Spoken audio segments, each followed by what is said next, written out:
नमस्कार, मैं हूं रिंकी बाजपेयी। आप देख रहे हैं लाइव टीवी एक्सप्रेस। आइए बात करेंगे आज की कुछ खास खबरों की। असदुद्दीन ओवैसी ने राज्यसभा में चाइना और इंडिया के साथ ट्रेड को लेकर बहुत बड़ी बातें बोली है। उन्होंने कहा है कि बिना चाइना से हम लोग इंपोर्ट के भारत का काम ही नहीं चल सकता है। तो बहुत सारी बातें बोली है। क्या कुछ कह रहे हैं असदुद्दीन ओवैसी, आप सुने।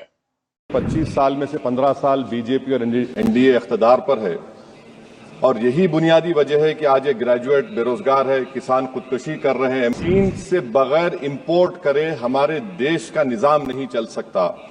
ये सब जिम्मेदारी इस हुकूमत पर आयद होती है। सर वजीर आजम कहते हैं कि मुल्क विकसित भारत की राह पे है। मैं कहना चाहता हूं कि ये उस वक्त तक मुमकिन नहीं है जब तक इस मुल्क की 80 करोड़ आवाम फ्री राशन के बगैर जिंदा नहीं रह सकती। विकसित भारत उस वक्त तक मुमकिन नहीं है जब हमारे मुल्क के बच्चों को जो पढ़ना नहीं आता, प्रॉपर सेंटेंस नहीं लिख सकते। विकसित भारत इस वक्त तक मुमकिन नहीं है सर जब देश के 15% मुसलमानों को तालीम से, रोजगार से, सियासत, इंतजामी और गवर्नेंस से मजहबी तासुब की बुनियाद पर खारिज कर दिया जाता है। हर साल 1.3% की कमी हुए, यानी हर साल वतन अजीज के शहरी गरीब होते हैं और बरसर इख्तिदार की जमात की दौलत में इजाफा होता है। 750 उन्होंने अपने नए पार्टी ऑफिस पूरे देश में खोले हैं और एक गरीब को PMAY में बगैर रिश्वत करप्शन के घर नहीं मिलता। सर मैं इस बजट की मुखालिफत में बोलने के लिए खड़ा हूं और इस बात को ज़हन नशीन करनी चाहिए कि सर के पिछले 25 साल में से 15 साल बीजेपी और एनडीए इख्तिदार पर है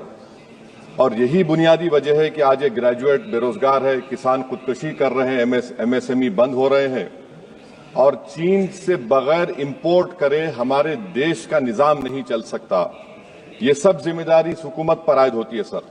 सर वजीर आजम कहते हैं कि मुल्क विकसित भारत की राह पे है। मैं कहना चाहता हूं कि ये उस वक्त तक मुमकिन नहीं है जब तक इस मुल्क की 80 करोड़ आवाम फ्री राशन के बगैर जिंदा नहीं रह सकती। विकसित भारत उस वक्त तक मुमकिन नहीं है सर जब हमारे देश की लड़कियां न्यूट्रिशन और तालीमी मौके उनको बच्चों की तरह नहीं मिल जाते। सर विकसित भारत उस वक्त तक मुमकिन नहीं है जब हमारे मुल्क के बच्चों को जो पढ़ना नहीं आता, प्रॉपर सेंटेंस नहीं लिख सकते। सर विकसित भारत उस वक्त तक मुमकिन नहीं है जब इस देश की बहुत बड़ी आबादी गरीब है, एब्जेक्ट पॉवर्टी में है। विकसित भारत इस वक्त तक मुमकिन नहीं है सर जब देश के 15% मुसलमानों को तालीम से, रोजगार से, सियासत, इंतजामी और गवर्नेंस से मजहबी तासुब की बुनियाद पर खारिज कर दिया जाता है। सर 2014 से रियल वेजेस में गिरावट आई है या स्टैग्नेशन हुआ है। हर साल 1.3% की कमी हुए, यानी हर साल वतन अजीज के शहरी गरीब होते हैं और बरसर इख्तिदार की जमात की दौलत में इजाफा होता है। 750 उन्होंने अपने नए पार्टी ऑफिस पूरे देश में खोले हैं और एक गरीब को PMAY में बगैर रिश्वत करप्शन के घर नहीं मिलता।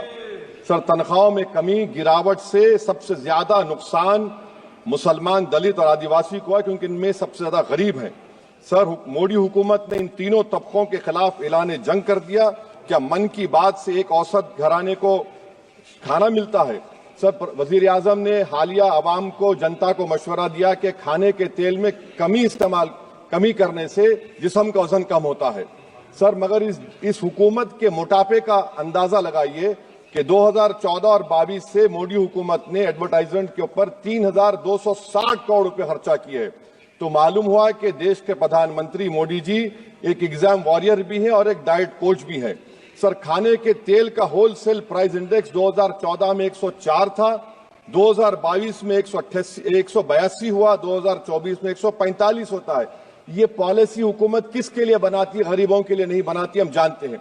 सर 80% भारत की आबादी माइक्रो न्यूट्रिएंट डिफिशियंसी है, सफर करती है। हेल्थ के बजट को हम देखें sir, as a percentage of total budget spend and share of GDP इसमें कोई इजाफा नहीं हुआ है सर, बल्कि इसका शेयर 2018-19 से कम है। जब हेल्थ सेस लागू किया गया था, हजारों करोड़ हेल्थ सेस कॉर्पोरेट और इनकम टैक्स लोगों ने दिया, हमारा हेल्थ सेक्टर। फिलहाल आज की खास खबरों में बस इतना ही। कुछ ऐसे खबरों को जानने के लिए जुड़े रहिए हमारे चैनल लाइव टीवी एक्सप्रेस के साथ। हर खबर आपके साथ, आपके